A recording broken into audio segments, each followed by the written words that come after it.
afraid of the dark? Let me tell you a story that'll keep you up at night.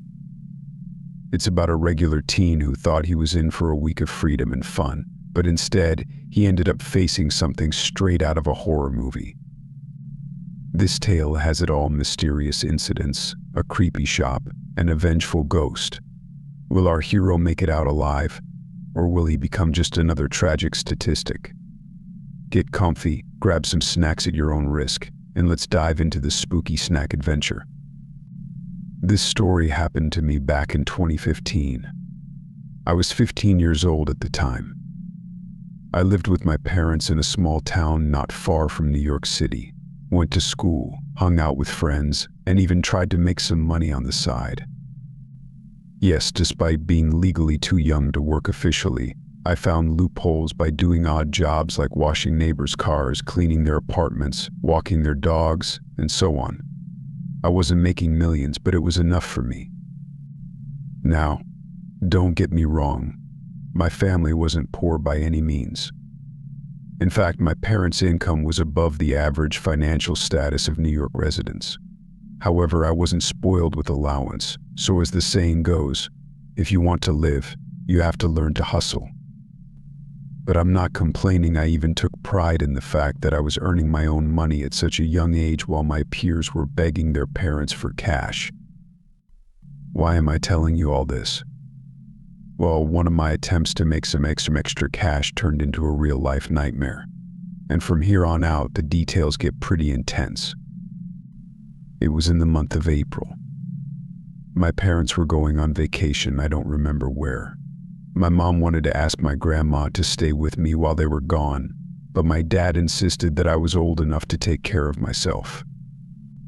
I also asked if I could stay home alone for a week, as it would mean being able to listen to music without headphones, stay up until 3 a.m. playing video games, and hang out late with friends.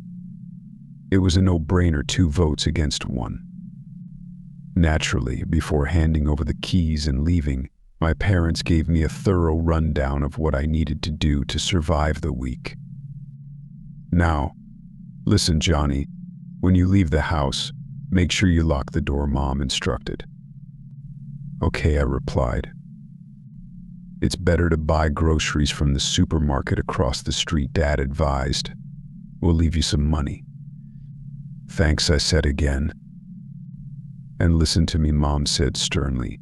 If we come home to a mountain of dirty dishes and an inch-thick layer of dust, you won't be staying home alone for a long time after this. Deal, I said decisively. Alrighty then. Well, we've got to run. Good luck with your temporary independent life, son, Mom encouraged me.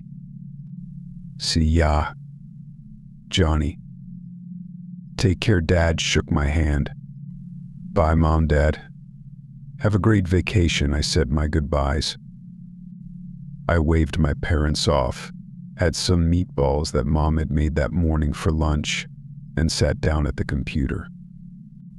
After about 3 hours of playing my favorite game, Minecraft, my neck was pretty stiff and my eyes were tired, so I decided to take a break.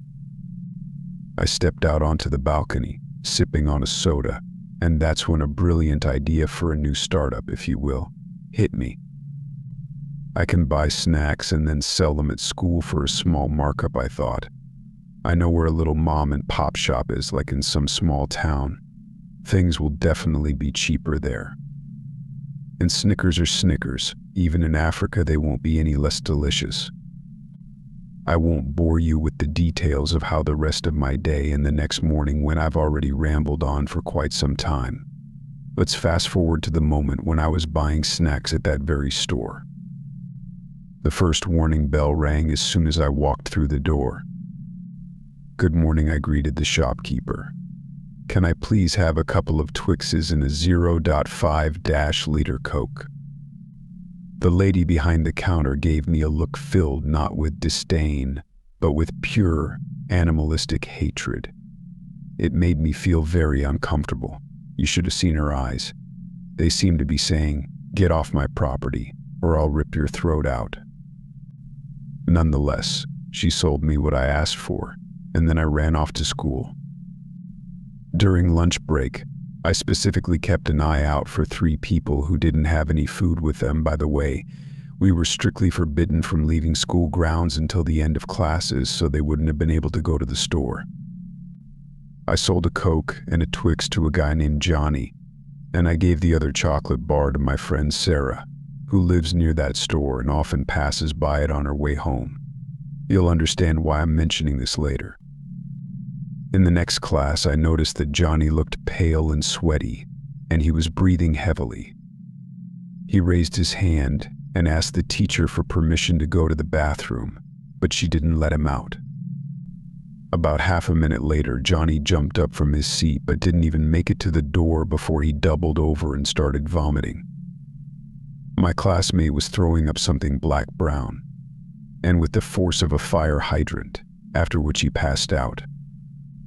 In the end, an ambulance took him away with severe food poisoning. I wasn't sure, but I had a strong suspicion about what could have caused such a reaction in Johnny's body, as he had been fine before he bought the snacks from me.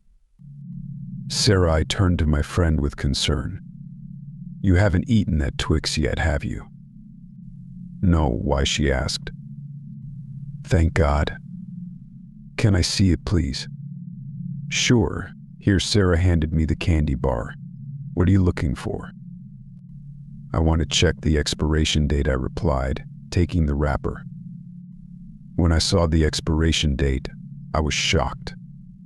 The Twix was past its expiration date by about a decade. Most likely, the other candy bar and the soda had the same issue. No wonder Johnny got so sick. But this was just the beginning of the horror. Well, not even the beginning, but the prelude, considering what happened next. When I got home, an unpleasant surprise awaited me. Someone had broken the window in my room. "Oh crap," I exclaimed out loud.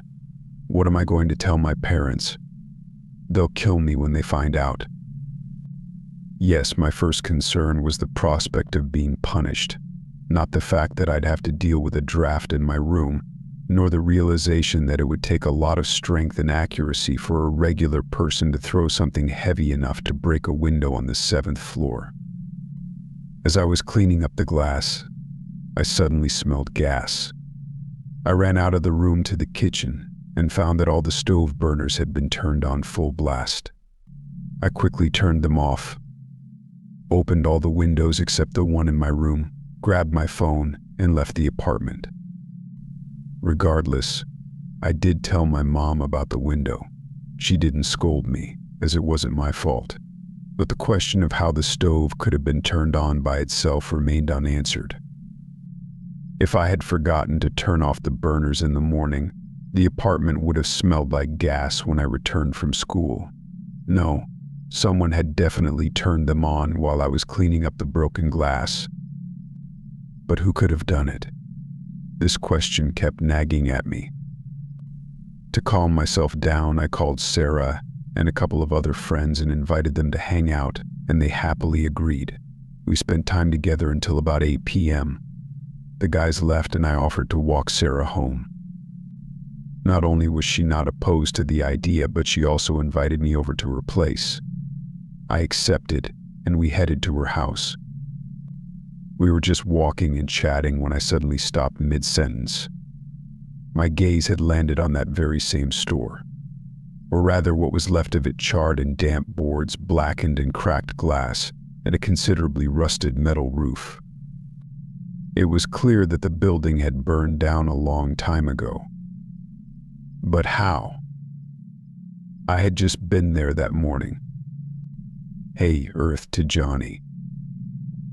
"Are you even listening to me?" Sarah snapped her fingers in front of my face. "Are you okay?" "Huh?" "Yeah, I'm fine," I snapped out of my trance. "Are you sure? You were staring at that abandoned building like you'd seen a ghost." "No, really, I'm good," I lied again. We continued walking and talking until we reached Sarah's house and went inside. Her parents weren't home either, just like mine, so we could do whatever we wanted. We played video games and munched on chips. I had almost forgotten about the store until my eyes landed on a stack of newspapers on a shelf next to the fridge.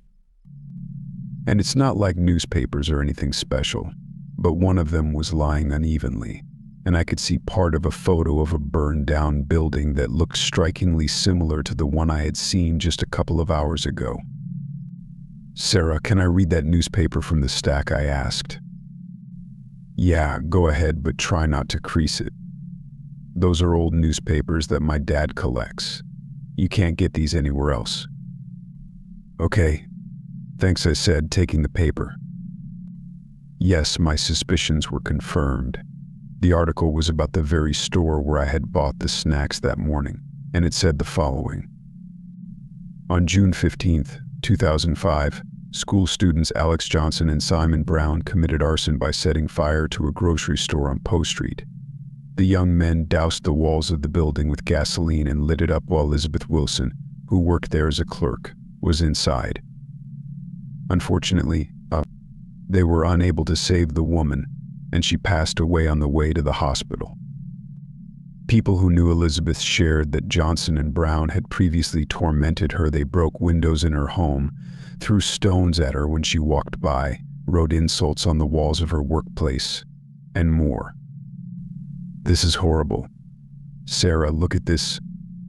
I handed the newspaper to my friend. She read it and shook her head. "It's terrible that people knew about the antics of these moral degenerates but did nothing to stop them. And to think that these scumbags set the store on fire in broad daylight. Someone must have seen it. Why didn't anyone intervene? Why did everyone turn a blind eye?" I only half listened to Sarah's outrage. Instead, my mind was putting the pieces together. A woman had been tormented and then killed by some hooligans when we met. She had glared at me with hatred, probably mistaking me for one of her tormentors. She had broken my window, likely hoping to catch me at home, and she had turned on the gas, probably intending to blow up my apartment. My train of thought was interrupted by the sound of breaking glass, followed by noises indicating someone's presence in the apartment. Sarah heard it too. "What was that?" she asked, jumping up from the couch in fear. "Sarah, hide." "Quick," I hissed in terror, motioning for her to get under the couch. "We need to call the police," she whispered, scared. "The police won't be able to help us. Get under there now." "Why are you so sure? Do you know something?" "I'll explain later. Just get under there." My friend hid with me under the couch, and it turned out to be a good thing that we did. The door to the room creaked, and something crawled or stumbled in. I didn't have time to get a good look at it, as all of the light bulbs in the room popped when the creature entered. However, I immediately noticed that it resembled the shopkeeper from the store, but only in silhouette. Its skin was covered in blisters and burns, and its hair was completely charred. It cackled and coughed, but its laughter sounded more like the hysteria of a mentally unstable person. The creature was searching for me, and possibly Sarah. I knew this because I could hear the sounds of opening cabinets and doors to the neighboring rooms. Sarah and I lay motionless under the couch. The turning point came when my nose started to tickle. Usually I get really annoyed when I feel like sneezing but can't quite do it. But in that moment, I was praying for it to happen. However, I did sneeze, but I pinched my nose to muffle the sound. Unfortunately, the creature heard me. Its laughter and coughing paused for a moment, and then resumed, but if its laughter had been somewhat human before, it now sounded like the wild roar of a true monster. The terrifying sounds grew louder and closer, and then a rotten, charred, bony hand appeared, searching under the couch for us. The sweetish smell of decay hit my nostrils, making me want to throw up, and that's exactly what Sarah did, giving away our hiding spot. Hearing the telltale sounds, the creature lowered its hideous, eyeless head, and I saw its repulsive face. It laughed louder and grabbed my neck with its icy cold hand. The last thing I remember before passing out from terror and lack of oxygen was the creature taking out a lighter, flicking it, and holding it up to my face. I jolted awake in my bed, gasping for air. It was just a dream. Thank God, just a dream. But now you're probably wondering, why the heck did you tell us all this? Then, well, here's why. A few days ago, I returned to my hometown to visit my parents and old friends. Everything was great. We hung out, reminisced, and had a blast. But today, my friends and I stopped by a small store on Post Street. The woman behind the counter looked at me with a familiar ferocity, and I felt a sense of déjà vu. I realized where I had seen that lady before. It was when she gave me that beastly glare.